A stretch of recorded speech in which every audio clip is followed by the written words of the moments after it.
Good evening. I'm absolutely thrilled to welcome you to our Thought Leaders program, Future Frontiers Space Law, presented by the University of Texas Medical Branch. Our Thought Leaders series brings space and science experts together at Space Center Houston to provide insights and perspectives on space exploration and human spaceflight.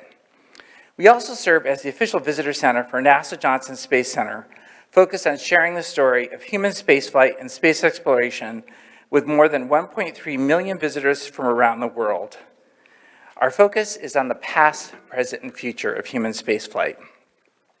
As a nonprofit organization, we house over 400 space artifacts. We offer NASA Johnson Space Center tours and STEM learning programs through our educational initiatives. We believe science and space exploration is for everyone, and we celebrate 30 years as a premier global destination, bringing people and space closer together. Experts from NASA, partner government agencies, and commercial aerospace partners are focused on NASA's Artemis program for lunar exploration and beyond. Today, our expert panelists will share the significance of their research and findings to help us better understand our solar system and space missions, and we're going to have a fascinating discussion about space law. I have to just interject that we did have, of course, preparation calls for this, and this is one of those mind-boggling discussions. It's going to be a lot of fun. I want to let you all know that throughout the program, you're going to see a QR code behind me, behind us here on the screen. Please scan that, and that's how you can actually send questions. And they'll pop up here on the iPad next to me, and I'll get through as many of those as possible, and I have a number of my own questions as well. We could not create this series without the generous support of partners. And one of our most generous is the University of Texas Medical Branch, an extraordinary individual who has been a wonderful advocate and is deeply committed to advancing knowledge in the community. Please join me in welcoming to the podium to say a few words of welcome, Rebecca Trout-Ubenhagen, Executive Director of Community Engagement at University of Texas Medical Branch.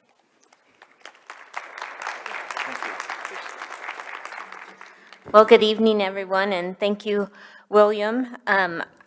Welcome to this evening's conversation. As William said, I'm Becky Trout-Ubenhagen with UTMB Health, Director of Community Engagement. It is truly an honor for UTMB to continue to support the Thought Leaders Lecture Series.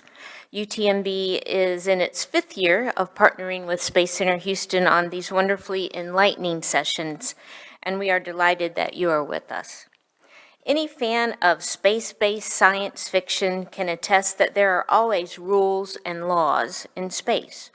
American historian Henry Adams said chaos was the law of nature and order is the dream of man.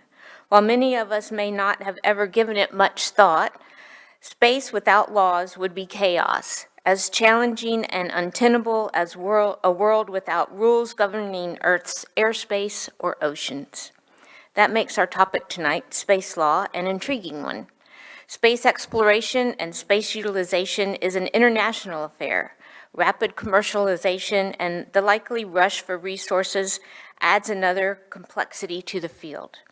Existing treaties and laws cover broad issues of concern, topics like arms control, law ownership, freedom to explore, liability for space objects, safety and rescue, communication about space activities, science investigation, and more. The rules of engagement in space should reflect the worldwide values and concerns because space belongs to everyone. And ultimately, what happens there will impact all of us. How can we collaborate globally and work peacefully to enhance our understanding of space and harness its resources for the greater good? How do we use law to help fulfill this dream of man? These are crucial questions that are important to our future among the stars. Let's learn more from tonight's experts, and on behalf of all of us at UTMB Health, we thank you for joining us.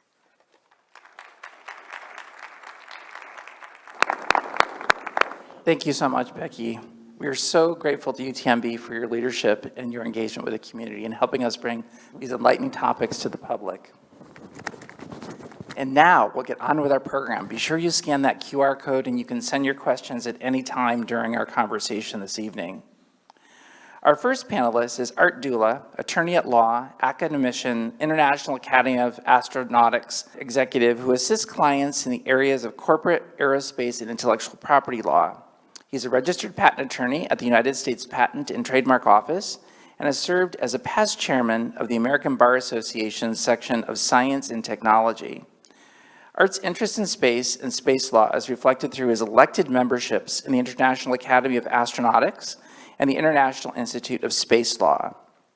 Art has taught space law, environmental law, and legal ethics as an adjunct professor at the University of Houston Law Center for many years. Art, welcome. Our second panelist is Dr. Michelle Hanlon, and we are so excited to have you here, Dr. Hanlon. It's been many years, I understand, since you've been to Space Center Houston. She is the executive director of the Air and Space Law Program at the University of Mississippi and its Center for Air and Space Law. She is the editor-in-chief of the Journal of Space Law and the Journal of Drone Law and Policy. Michelle is co-founder, president, and CEO of For All Moonkind, Incorporated, a nonprofit corporation that is the only organization in the world focused on protecting human cultural heritage in outer space. In this capacity, she was instrumental in the development and adoption of One Small Step Act in the United States. For All Moonkind has been recognized by the United Nations as a permanent observer to the United Nations Committee on the Peaceful Uses of Outer Space and recently launched its Institute on Space Law and Ethics. Michelle is also a founding partner of ABH Space Law and an advisor at the Beyond Earth Institute and the Hague Institute for Global Justice Off-World Project. Please join me in welcoming our panelists.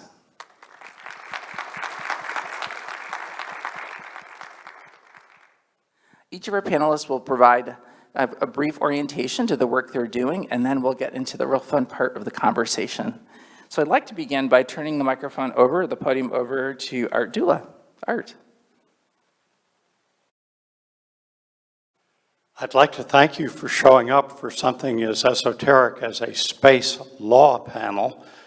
And I'm going to show you a few slides in the next 10 to 12 minutes.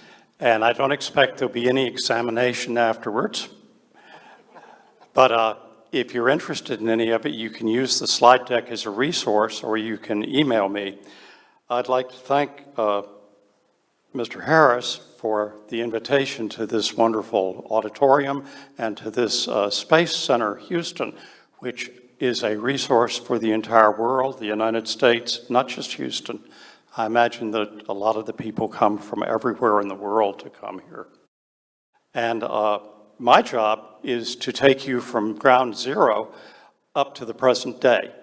And then I understand that Dr. Hanlon will take you into the future with the problems. And so with that, I'll start.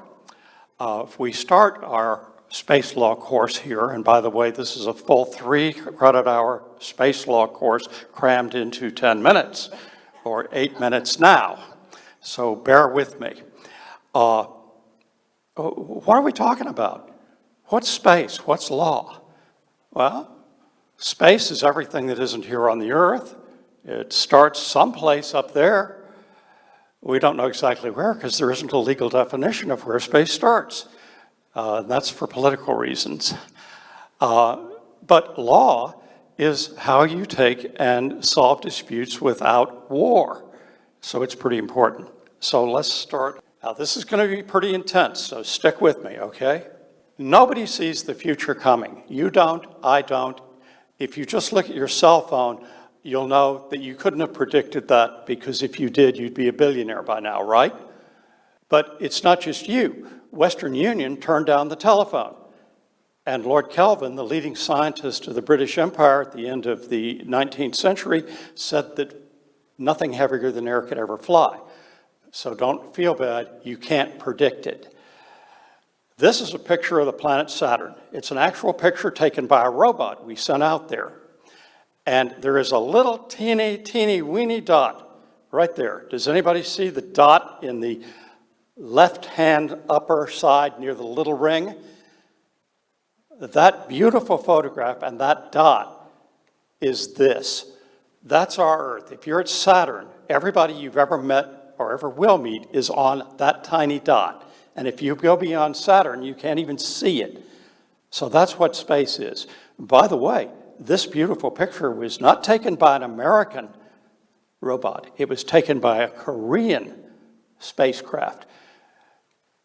Now, in case you think this is just stuff for scientists, if you like money, space is worth about $400 billion a year now, and it's going to go up to $1 trillion a year very soon. And NASA and the Department of Defense have the biggest budget. The Department of Defense, of course, has the big part, about $40 billion. NASA gets about 20. But that really is amazing. And here we are in Houston. What are we going to do about this? What can we do about it? What's space law? Okay, that's the first 2 minutes. We can build a spaceport. We've already built a spaceport. Did you guys know that? A spaceport. We need spacecraft, and we need astronauts. No, not astronauts. We need passengers. We need pilots. We need ground crew. Remember, airplanes went from $0 to $1 trillion in one person's lifetime. Space can do that too. So how do you get in on this? Well, you have to learn the law. And I'm going to give you a legal course in the next 5 minutes. Traditional law, international treaties, international agreements, national law, national regulations, and national policy. And those are all the sources of space law. International law is primarily through the United Nations for multinational treaties. There's one of them from 1967 that sets the basic parameters of working in space.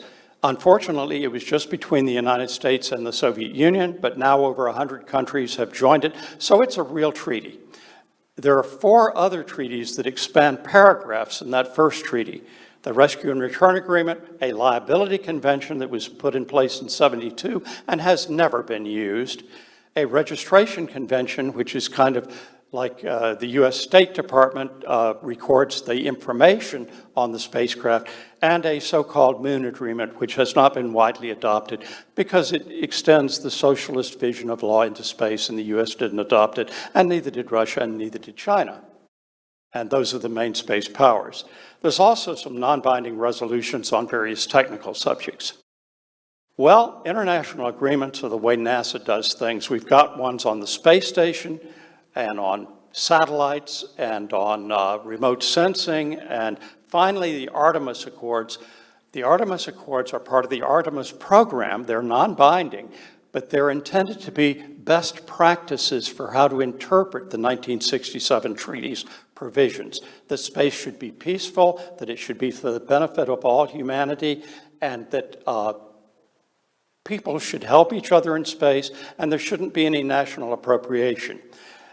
Unfortunately, China and Russia, which are the other main space powers, have not signed this, and they have their own vision of the future. And believe me, I've worked with both of these space programs for over 10 years in my professional life as a lawyer, and I can tell you that they are completely hostile to our vision of peaceful democratic processes. Now, you can kind of tell that by the way Russia's been acting recently. There's a hierarchy of law. The U.S. Constitution stands above everything in this country. It's more important than a treaty, it's more important than a federal statute, but a federal statute can override a treaty. Now, you also have state law in each state, and that's getting to be more and more important because people are building spaceports and the legislatures are passing laws about activities in space to limit liability and increase taxes. And in the United States, we have this thing called the 10th Amendment, which says if the power isn't delegated by the Constitution to the government or prohibited to it by the states, it's reserved for the states and the people. That means when we launched our first private space vehicle from Matagorda Island back in 1982, there wasn't any federal law. We had to contend with a fireworks ordinance, but that rocket went into space. And the Germans, after all, launched the first space rockets back in the 1940s. They weren't exactly for peaceful purposes. They were V2s. So the 10th Amendment says that the powers are delegated to the government. But in many parts of the world, the government has to do everything. You have to have permission to do anything, particularly true in coastal states. There are numerous federal statutes that control aspects of space: communications, commercial launches, general jurisdiction to U.S. registered spacecraft, just like to U.S. registered ships. And then the state and local law. What applies in space? We don't know, because it's not been extended there yet. There simply is a black hole, if you wish, in law. And how about marriage on the Mir? Well, it's not just academic. There was a guy that got married by a radio to a person here in Houston. And the problem was they couldn't register the marriage. I mean, what law applies? How about wrongful death of astronauts? How about contracts in tort or just lawsuits? Now, the fact is, none of this has been worked out. Now, we've got 3 sectors in the U.S. today. I've got to move quickly because I only have a couple more minutes. There's the civil space program, which is primarily NASA, but in the future is going to be many, many different companies. SpaceX right now has most of the launch capacity for the United States, not the government. And they're starting to launch commercial people who are called spaceflight participants because the astronauts really thought they didn't have enough training to be astronauts. The commercial sector was started in 1984 with the passage of the Commercial Space Launch Act. We could go into that for 2 or 3 days if you wanted. And that's with the FAA. Space transportation is one of the business lines of the FAA now. And if you're an American, you need to have a launch license, or if you're an American company. On the other hand, I'd be happy to incorporate you in Costa Rica, which hasn't signed any of these treaties, and one of my buddies here can get you a launch license if you want it. Now, there was a really good act passed by the Congress. It was written by a fellow named Paul Steimers at K&L Gates in Washington. And it says, signed by Barack Obama in 2015, U.S. citizens can exploit space resources. You can buy them, you can sell them, you can trade them, because some people were saying you should never allow anybody to privately own space resources. Well, this is a piece of nickel iron. It's 3% platinum. Once we can get into space in a big way, does anybody think that there's not going to be private ownership of millions of tons of this? If you think that, I suggest you go watch the movie Pirates of the Caribbean. Okay, now, why is this important now? The answer is because spaceflight is now becoming affordable. It used to cost $12,000 a kilogram, which is about 2 pounds, to get into space. Now it costs about $2,500, and the difference is by SpaceX. NASA predicted that the Falcon 9 would cost $3.5 billion. It actually cost total all-in, audited by the Defense Contract Audit Agency, $299 million, and that included 2 test flights to the space station.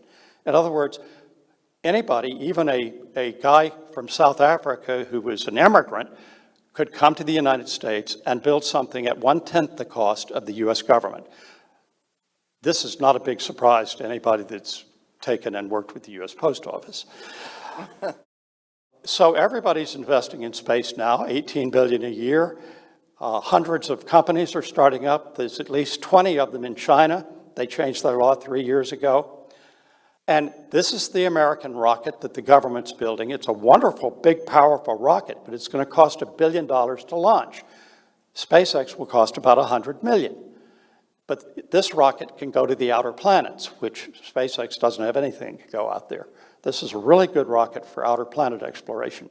This is the Russian equivalent, and they've launched it a number of times. This is the Chinese equivalent. They've launched it a number of times. Trust me, we are not alone, okay? And I'm not talking about aliens. This is what we're hoping to put up there, a stainless steel, very pretty thing that could carry 150 people. And it's going to go up, and the first stage and the second stage will both be reusable. And Mr. Musk says this will cost about the same as air freight. I hope so, because NASA's contracted for it to land on the moon. So their government capsule goes to lunar orbit. The astronauts get into this big rocket that could hold 100 people, and they land on the moon. Or they go to Mars. And by the way, I have a piece of the moon with me. If you want to come down afterwards, I'll be happy to show it to you. And I have a piece of Mars. They're from meteorites. I didn't steal anything from the curatorial facility. Okay, look, any sufficiently advanced technology is indistinguishable from magic. Does everybody agree with that? Raise your hand if you agree with that. Well, I got to show you something, and I'm doing it for the first time. This is the announcement. We patented a space drive that uses quantum effects. It's a solid-state silicon device that transfers momentum from the zero electromagnetic field. It works, and it can generate about 40,000 newtons per square meter.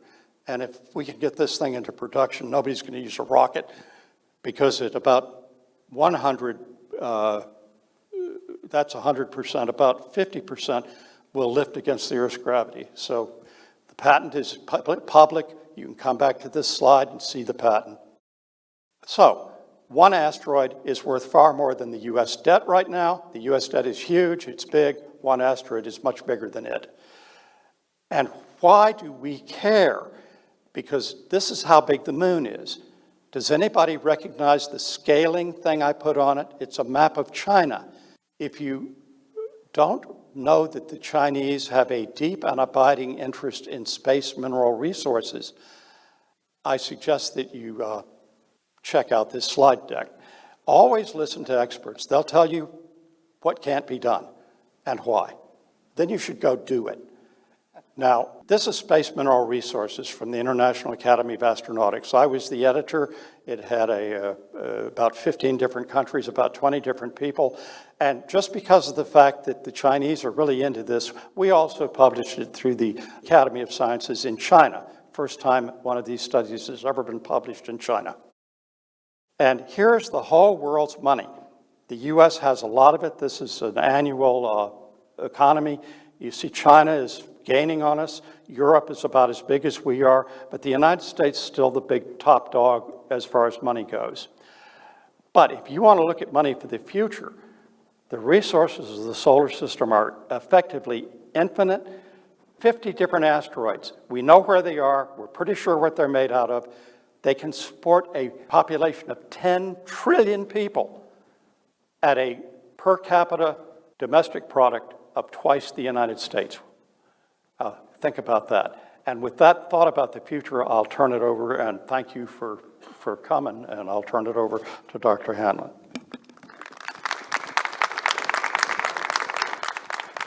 Thank you, Art. You certainly given us a lot to think about and really interesting perspectives. And I have to tell you, he did let me hold that piece of asteroid, and it is really heavy. So maybe I'll let you do that after the talk this evening. Well, that actually gives us a great context for where we've come from and where we're at and some of the issues that we have to explore. And absolutely, I think the space economy is the fastest growing sector of the world global economy, is my understanding, according to McKinsey. And so it is, everyone's trying to get in on the game and seize the opportunity.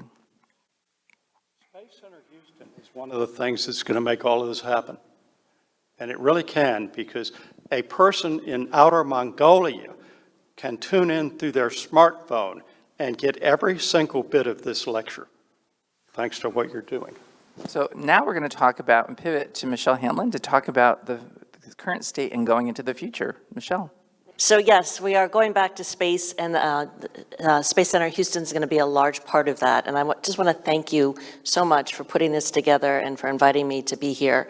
I am very passionate about space law. I'm delighted to see, as Art said, so many people who would show up on an evening to talk about space law. So I am the executive director of the Center for Air and Space Law at the University of Mississippi. When we go back to space, we want the United States to have a huge voice in the laws that will apply when we are in space. And so we are delighted to be educating the next generation of space lawyers. I just want to say also, it is a true honor to be on this stage with Art, who is one of the first, I would say, real space lawyers in the world. One of the first people to actually practice law related to space activities rather than just be an academic talking about things happening in space. Full disclosure, I have only been a space lawyer for about 5 years. I was a mergers and acquisitions attorney for 25 years before I turned my attention to space. I had a son who, at the age of 13, decided that he wanted to mine asteroids and he wanted to cash in on this new economy. And he knew that there was something called Article 2 of the Outer Space Treaty, which said you can't own property in space. And he asked me to fix that for him, and I'm working on it. So I'm also the president and CEO and co-founder of an organization called For All Moonkind. If you take a close look at this slide, this is the plaque from Apollo 11 being sold on eBay. This is a dramatization, but it's not that far off. Just in 2019, the first bag that had the first lunar samples gathered by the first man was sold at Sotheby's for $2.7 million. These artifacts from the moon are going to be incredibly dear. They're going to be incredibly valuable, and they are incredibly vulnerable, not only to thieves, and I'm not suggesting that anybody who's going to space now is going up to the moon to steal this stuff, but it's also vulnerable to inadvertent activity. The moon is a difficult place to do work. It's a difficult celestial body to orbit. We are sending orbiters, we are sending satellites, we are sending robots. We don't have any plans on how we're going to protect heritage in space. How are we going to make sure that those boot prints, the very first footsteps made by a human on another celestial body, are protected? Because I know I want my children and their children to see them. So Art talked briefly about international space law. I like to point out to my students that you can fit all of international space law on one slide. So if there are any lawyers in the room, you know you spend so much time reading case law and books and codes and CFRs, and we have plenty of US domestic laws, but international space law, this is all we got. And the treaties are the only ones that are binding. All of the other smaller things are resolutions, non-binding resolutions, the international community agreeing to certain things, like about remote sensing. But the Outer Space Treaty is our Magna Carta. Yes, it was forged during the Cold War between two nations, but as Art pointed out, more than 100 nations have joined that, including China. The Outer Space Treaty, the main precept is that space is the province of all humankind. The most fundamental, I want you to think about, when you think about what the United States stands for, when you think about the Constitution or the Declaration of Independence, think about the fundamental things you think about, and it's like freedom, right? Pursuit of happiness.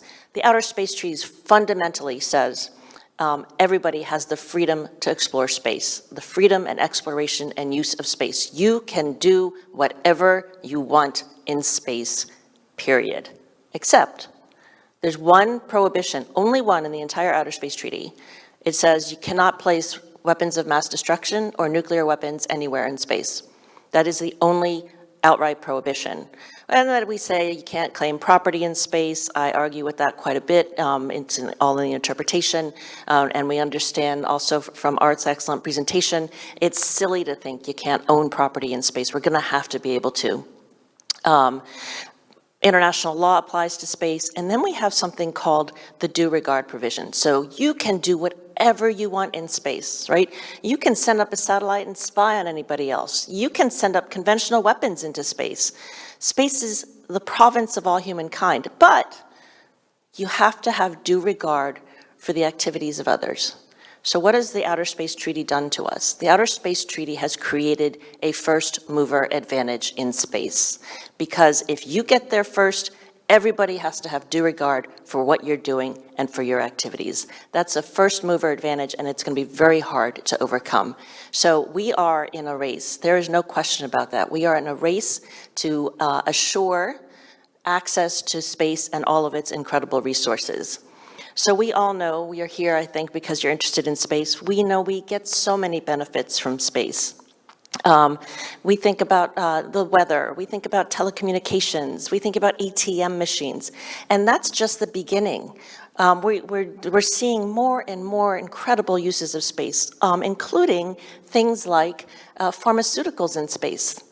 It's a lot easier to crystallize pharmaceuticals, medicines, where there's no gravity or where there's lower gravity. We're thinking about growing organs in space. Apparently that's also something that works better in low gravity. We're going to have a lot of satellites in space. We're going to need to have on-orbit servicing and manufacturing. We have a lot of junk in space. So what about that? We are sending more and more stuff to space, and it's getting more and more crowded. Just last week, China launched its first set of small satellites for its own competition to Starlink, and its Long March rocket exploded or it broke apart in low Earth orbit, creating even more debris. Well, guess what? There's no law against that. There's no law that says you have to clean up after yourself in space. You can shoot down your own satellites all day long, even if you're creating patches of debris that have to be avoided by the International Space Station and by other countries and by any other satellites. We are wasting propulsion, having to stay out of the way of some of these dead satellites. There is no law against creating trash and leaving it in space. Now, we do have this concept of due regard, and I would argue, blowing up your own satellite and creating a debris field isn't really showing due regard for the activities of others. But interestingly, maybe not surprisingly, nations have not used due regard. And why is that? Well, think about it. And we have a good example. China in December 2021 sent a note verbal, a formal note to the United Nations. And it said, "Dear United Nations international community, we have a duty under Article 5 of the Outer Space Treaty to tell the world if there is a phenomena that is endangering humans in space. We are fulfilling our duty under the Outer Space Treaty. We are warning the world that there is a dangerous phenomena in space." Anybody guess what that dangerous phenomena was? It was Starlink.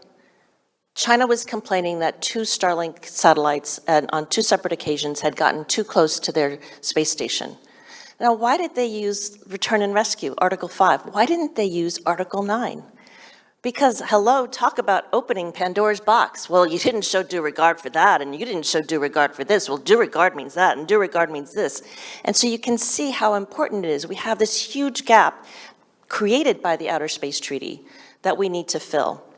And we see it, all the edges of the Outer Space Treaty being tested constantly and constantly and constantly. Let's move out of low Earth orbit. Let's get beyond that debris. Let's pretend that we're not in a Kessler syndrome and that we can get to the moon.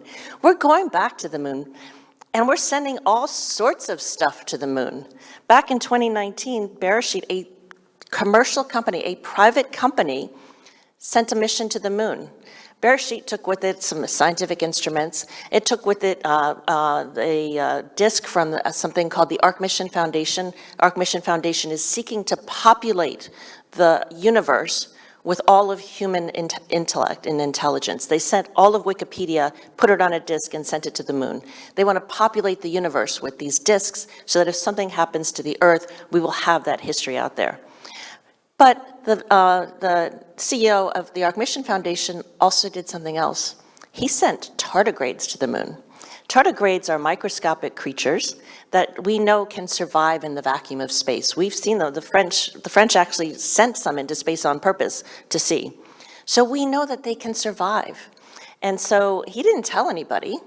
And this shows you, we don't have any laws in the United States that say what you can and can't send to the moon. I don't know if we should or not, but we don't. And so he didn't tell anybody, and those tardigrades, unfortunately, crash landed on the moon. We think they vaporized, but think about the danger. You can send anything you want to the moon. Astrobotic has DHL boxes. You can send a picture of yourself, a lock of your hair. You might have noticed, you might have heard in February Astrobotic was going to send the cremated remains of humans to the moon. And this caused a ruckus because the Navajo Nation said, no, you can't send human remains to the moon. So we're seeing conflicts already within the United States about what you should be able to send to the moon and what you shouldn't be able to send to the moon. But what's really, and again, just backing up what Art said, there are mineral sources out in space that we need to access if we want to continue to succeed as a human race. And so we need to get back to the moon. We're not going to mine the moon into oblivion. There's not like billions of dollars on the moon. They're all on asteroids. But you know what the moon has? It has water. And we need water. We need water to create human communities on the moon. We need water to turn into propulsion so we can rocket off from the moon and not have to deal with the deep gravity well of Earth. We know there's water on the moon, but guess what? It's pretty much concentrated in one area, the lunar South Pole. And at the lunar South Pole, we have something called the peaks of eternal light. On the edges of these rims, it is always sunlight. So we know that we can send machinery there, and it can be solar powered, and we don't have to send extra propulsion. Guess what? It's not just the United States. China's looking at the lunar South Pole. iSpace, a Japanese company, Intuitive Machines, an American company, Space.il, an Israeli company. Everybody wants to get back there.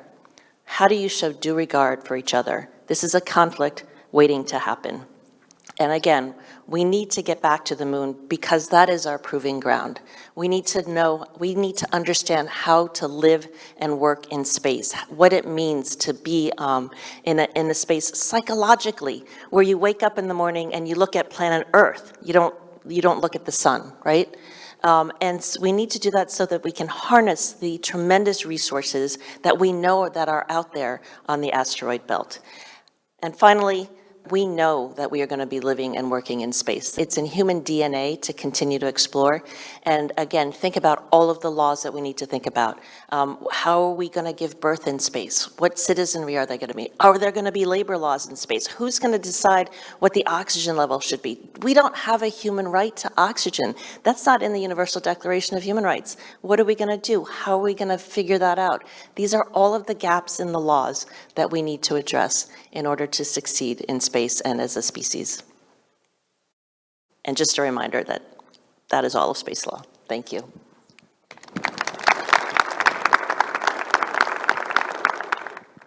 Well, clearly we need lots of people in STEM, but we're going to need lots of people in law as we go into the future, as we become an interplanetary species. Absolutely fascinating comments. And again, I want to remind everyone to scan the QR code and text in your questions if you have those.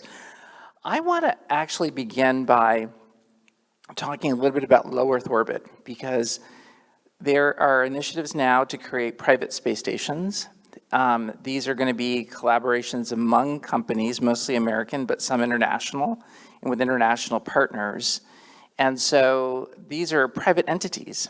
They're going to have some government affiliations with them. How do we untangle that, looking at liability with these space stations? And also in terms of who has the rights, because you're going to have multiple vehicles with humans on board, which I think introduces a whole other level of liability and complexity, potentially in the same range, and they have to avoid colliding with each other. So we have one of the interesting things about outer space in the Liability Convention, or in Article 6 of the Outer Space Treaty, we have a very unusual provision. And it says that national governments are responsible for the activities of their nationals in space. And this was the trade-off that Art was talking about. The Soviet Union did not want any private activities, any commercial activities in space. And the United States had the wherewithal of saying, no, wait, we do want commercial. So Article 6 says that anything that your national does in space, you are responsible for. So this is why when Starlink interfered or supposedly interfered with the Chinese space station, China didn't say Elon Musk bad, it said United States bad. And I like to do this, I use the gumball analogy. So if I live in the United States and I cross the border into Canada and I steal all of the gumballs from the gas station right across the border and I come running back to the United States has to turn me over to Canada. We have extradition treaties and I will have to face the crime. But that's where it stops for the United States.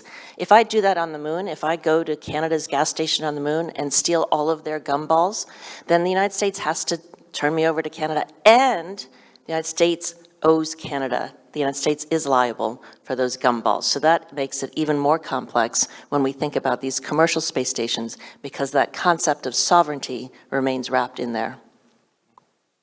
Fascinating. Well, something else. Did you want to add a comment, Art? Yes. Mr. Harris, your question largely goes to risk mitigation, if I understood the question. Risk mitigation today is largely handled by contract. It's handled through contracts of insurance. In order to obtain a launch license from the FAA, it's required that a person who wants to launch into outer space has to provide an insurance policy against any damage. The state has ultimate responsibility under the Outer Space Treaty. That liability is absolute in space, and it's by fault. It's absolute on the surface of the Earth. Say something comes down and hits somebody. But the way you mitigate that risk is the same way you mitigate a maritime risk in international law, which is to buy contracts of insurance. indemnification. Also, you have a variety of contractual methods for sharing liability between parties. Most of the time, the parties that fly together agree to hold each other harmless. And this is really going to be an interesting area for commercial law. Once we start launching things, our launch price, when the New Glenn starts flying with Mr. Bezos' firm, Blue Origin, the launch cost is going to come down by another factor of 10. If Elon Musk gets his big Starship operating as routinely as the Falcon 9, it'll be in the same general range as heavy air freight. And if we build a space elevator, it only costs about $5 worth of electricity to lift 100 pounds to orbit, or to geosynchronous orbit, as a matter of fact, although it might take a week to get there. The current laws of tort, international tort liability, and contract law are perfectly capable of handling these. In the background, the Outer Space Treaty provides that the nation states that are signatory to it have liability, and they pass that liability on to their companies and individuals. But there are places that haven't signed these treaties, and there's also a good argument that the treaties won't continue to exist once there's real money to be made in space. History shows us that once you have powerful interests that are actually making a lot of income from something, they tend to be able to get the law changed to be what they want. You're going to have to take that into account, and it's going to be an exciting time. Wow, that's a very powerful statement. Well, along those lines, of course, we see in your slides that there's a combination of defense interest or kind of military interest as well as science and exploration. And we've had kind of our first, I think, space war, right? We have a private company, Starlink, that is actually supporting the Ukraine efforts to resist the incursion of Russia. And so what kind of liability is there for that company who's providing a service? Is there a liability for that company? That's a private company, you're buying a service to use in aggression or counter-aggression. Well, we're talking about law. Law has as a fundamental concept jurisdiction of some court or decision maker. Jurisdiction is defined as the power to enforce the law. I emphasize the word power.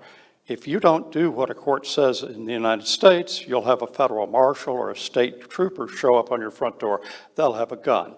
And if you have more guns than they do, the U.S. Army will show up and take care of the problem. The basis of law is force. Don't ever mistake it to be anything else. And there is simply no enforcement mechanism other than by the will of the nation states that are signatory to these treaties. And once their interests diverge, I don't know how that's going to work out.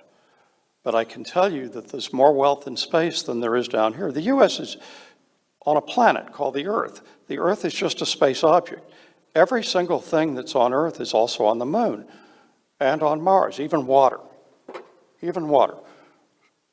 So how do you deal with not having the Pirates of the Caribbean scenario come up, where somebody spends $1 billion to develop a resource and then somebody with a gun comes and takes it away from them?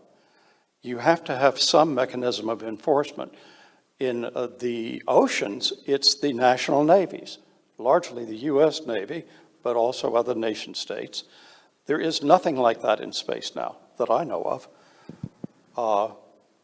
I don't know. I think we have a lot of growing up to do.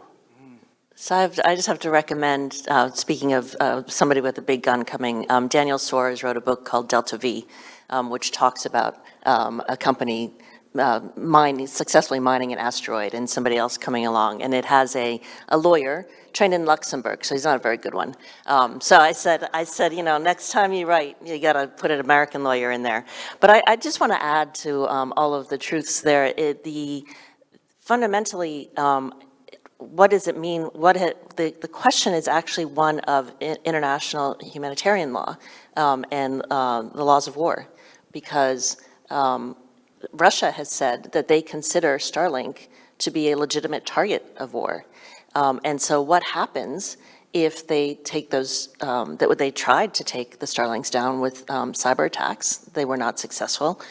They're very difficult to shoot down because they are resilient. You can't, they are in a train, so it's very difficult to hit all of them, so you're not going to be able to take them all out. And then what happens if they attempt? Does that draw the United States then into a conflict? And I think that's fundamentally, aside from the liability, would we sue Russia if they shot down 2 Starlinks? I think we have to be much, much more concerned about what is a proper reaction of the United States if something like that happens. Well, the 72 Liability Convention has never been used, but it depends on diplomatic contacts, which are frankly pretty useless if the party doesn't want to pay attention to them. And I don't know if anybody here has seen the television show The Expanse, but the fact is that's a pretty accurate fictional representation of a possible future. And I've got to mention something else, and that is that once you have a few thousand or a few 100,000 or a few million people in space, and that will happen. Remember, Texas used to be called the Great American Desert, and Houston, where we're sitting now, the land wasn't worth anything. As a matter of fact, the Allen brothers that first developed Houston could really be convicted of fraud. They talked about the wonderful mountains of Houston, its wonderful climate. Well, I can tell you that once you get into space, you have the power of position. And if you drop a 100-meter nickel iron meteorite, like, say, this one, only much bigger, on a city, it has the same effect as a multi-megaton nuclear bomb. And there are lots of these things in space, and maybe there's some way to stop that.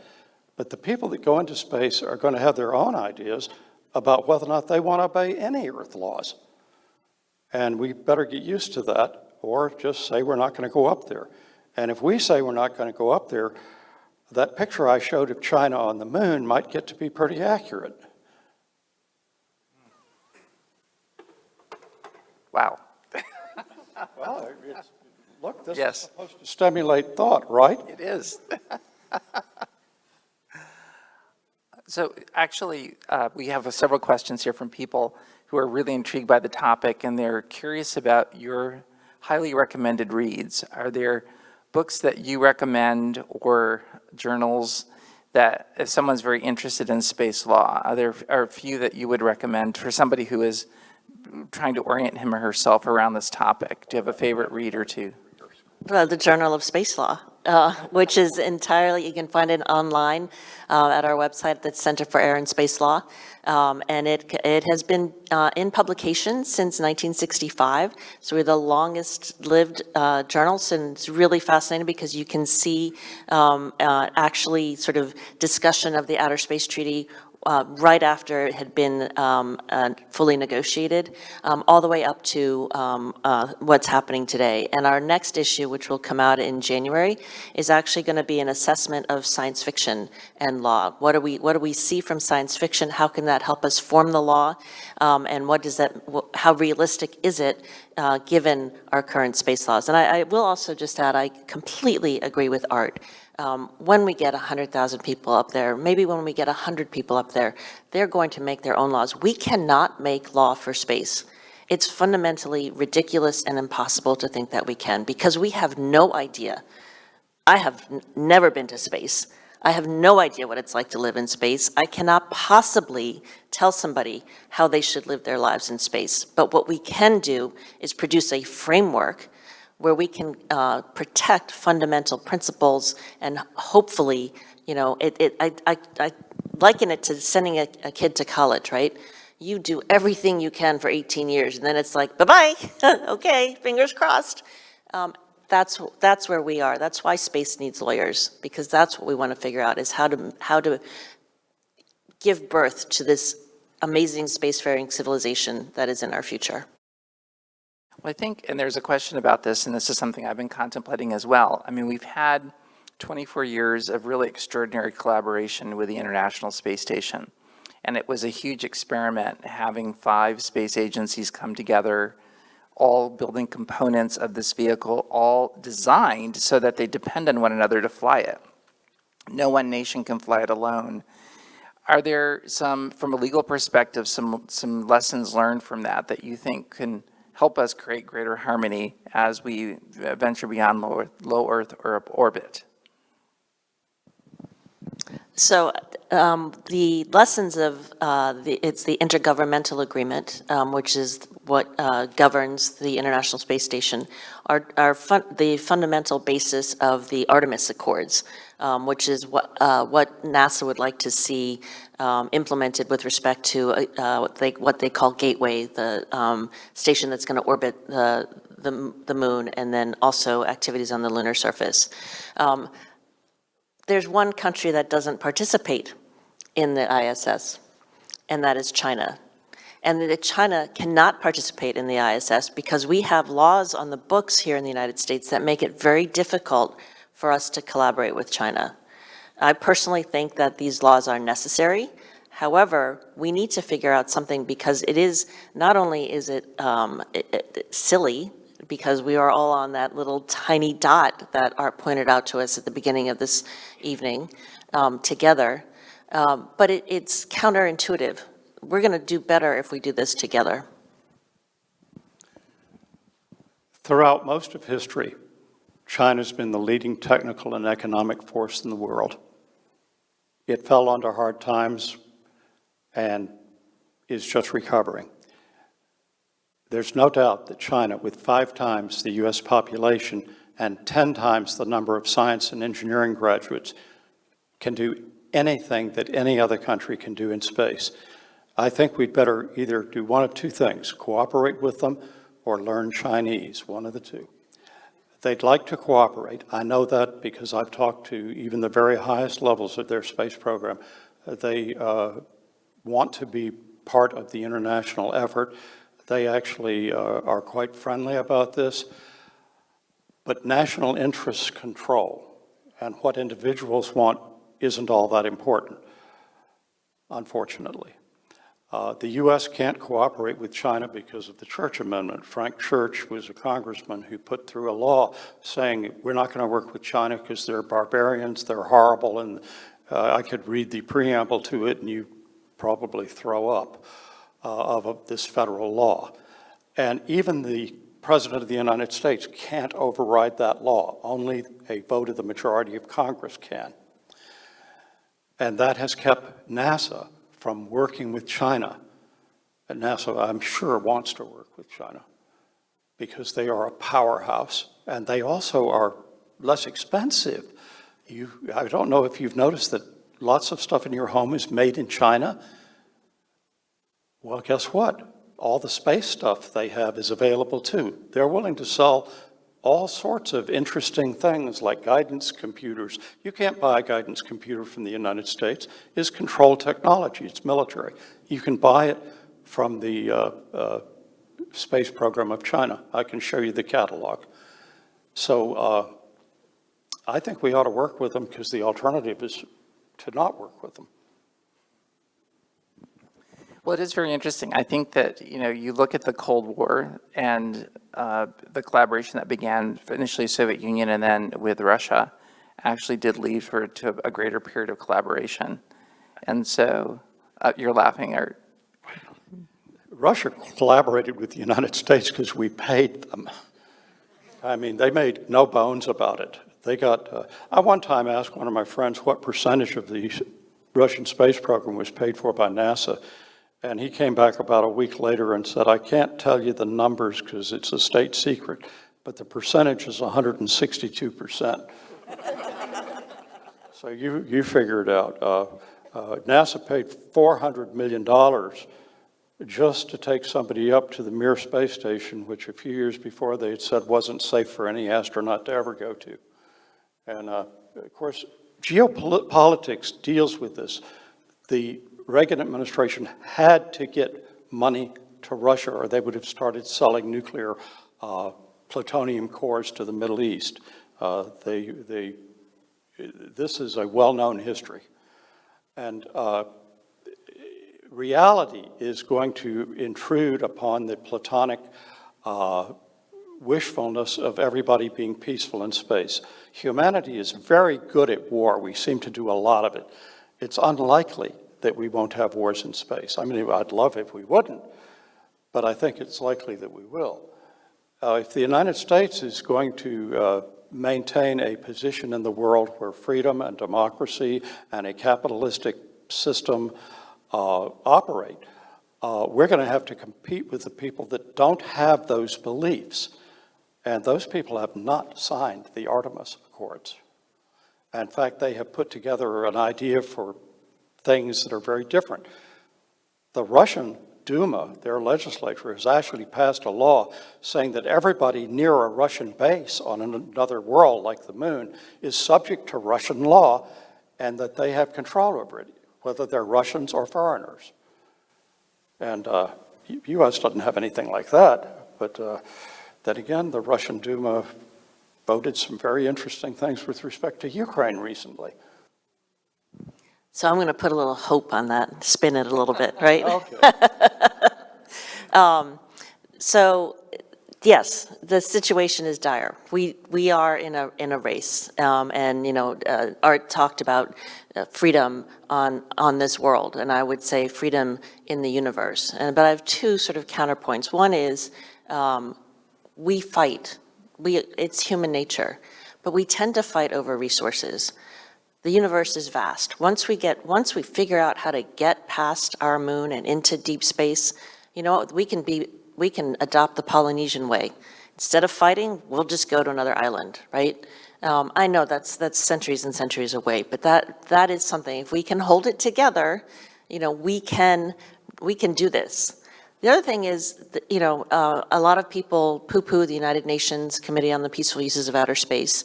I've been attending the meetings there since 2018, and I've seen the rise of China, the ascendance of China. China has decided that it is going to have a very loud voice in space.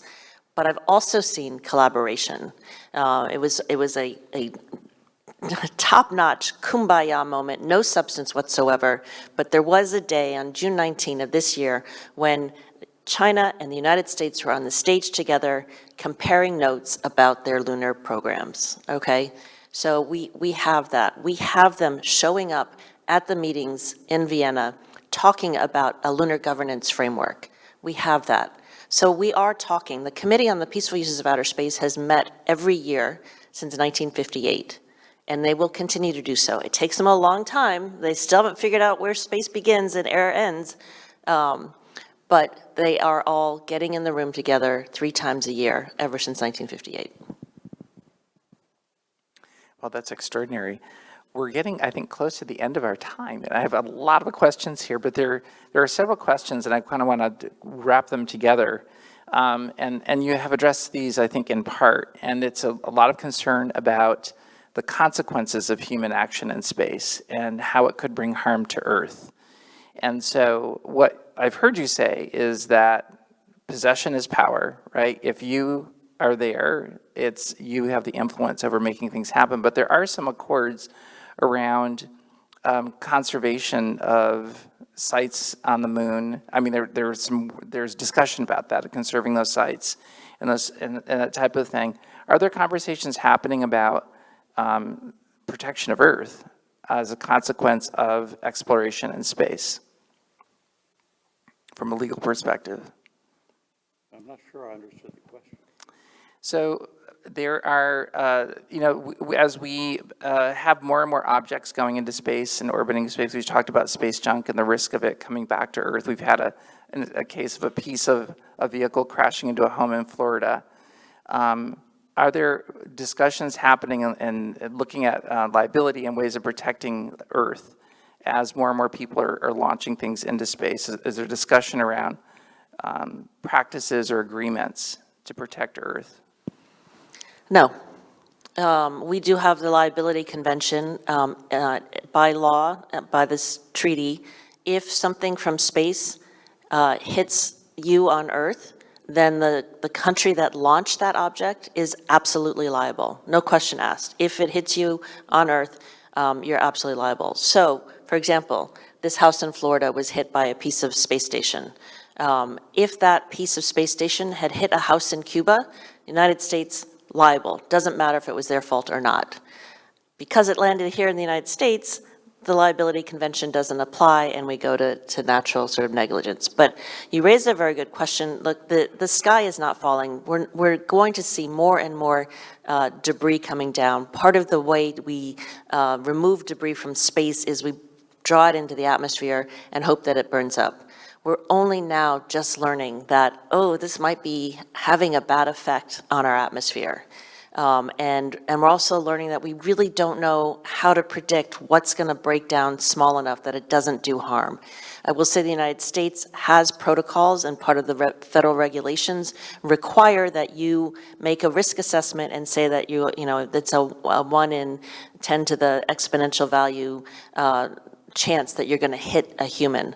China does not have regulations like that. China does not care where its Long March rocket falls because, in China's view, the Earth is 75% water. It's most likely going to hit water, so we don't care. I would love to turn the tables on the audience and ask, okay, so the International Space Station is going to be decommissioned in 2030. Right now, NASA has awarded SpaceX $800,000, $500 million full contract, to figure out how to deorbit space station, how to bring it into the atmosphere and let it burn up. How many people want to see the space station saved?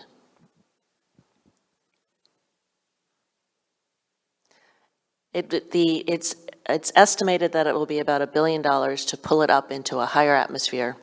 And then we will still be, and this is the equation that the U.S. government has to think about on behalf of you all, the taxpayer, right? If we pull station up into a higher orbit, then we have to spend money every year to continue to boost it because it's always going to be drawn into Earth's atmosphere by gravity. And secondly, if something falls off, then the United States is liable if that something does damage to another object.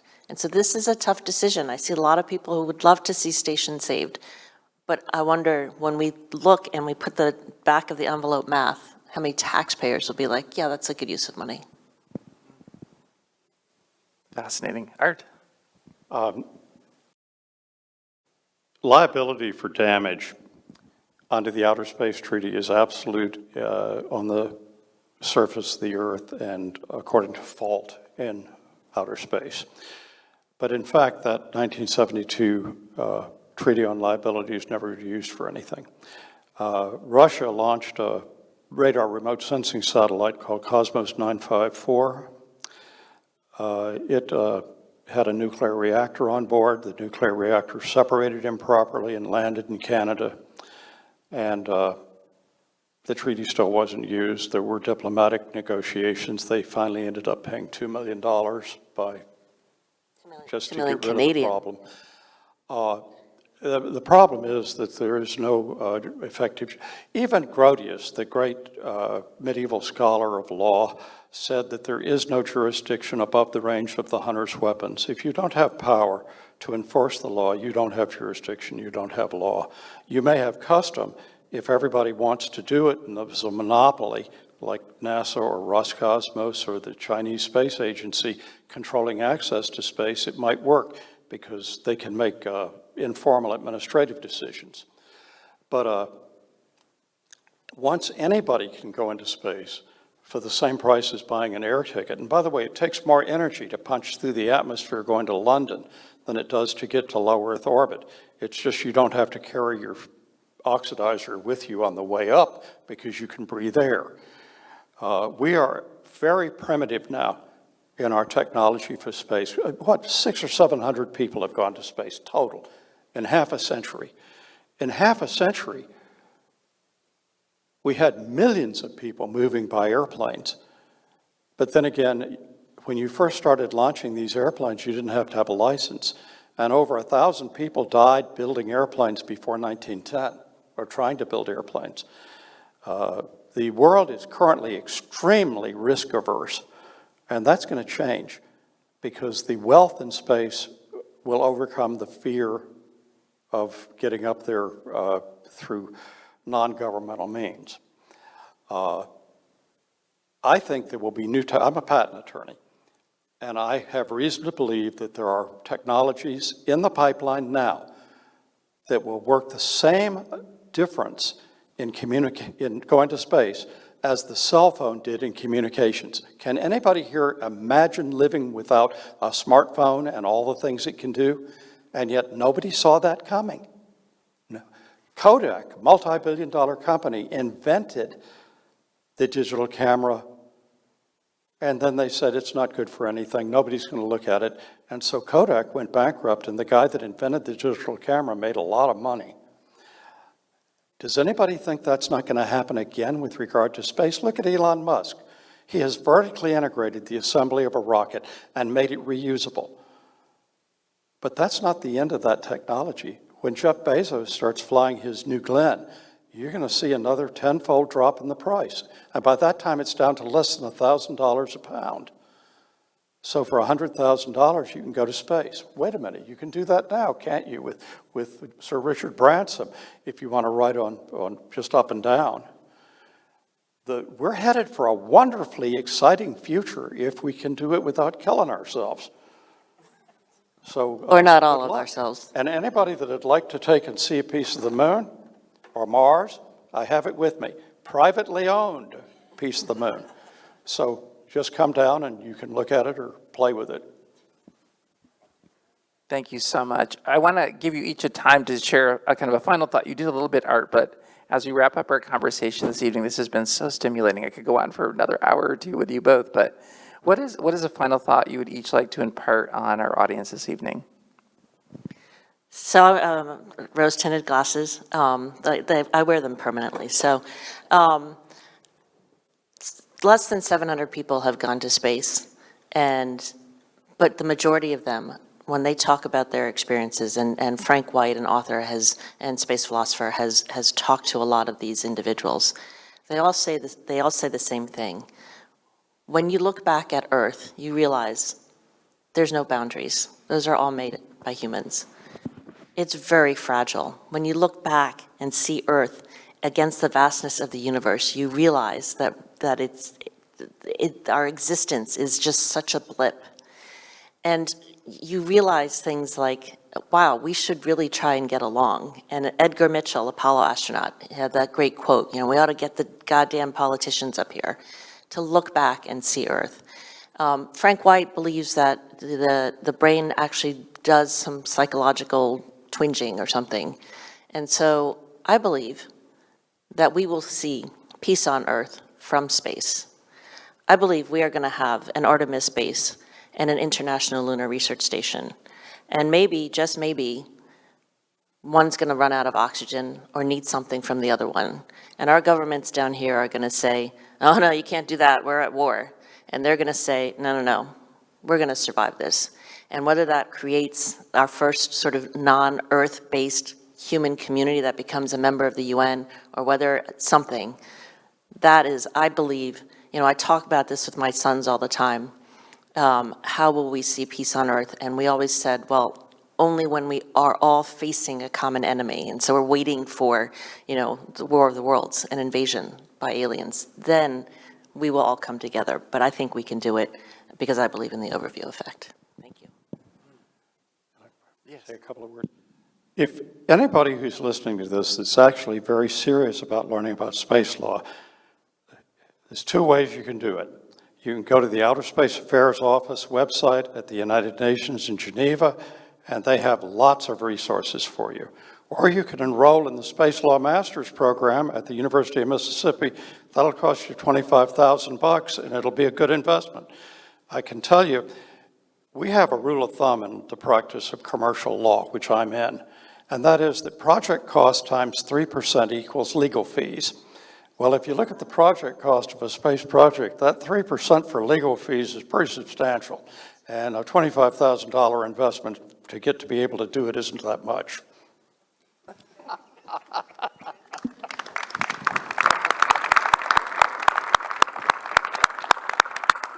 Again, this has been an absolutely fascinating discussion. Art, Michelle, thank you so much for joining us this evening. Please give them another round of applause.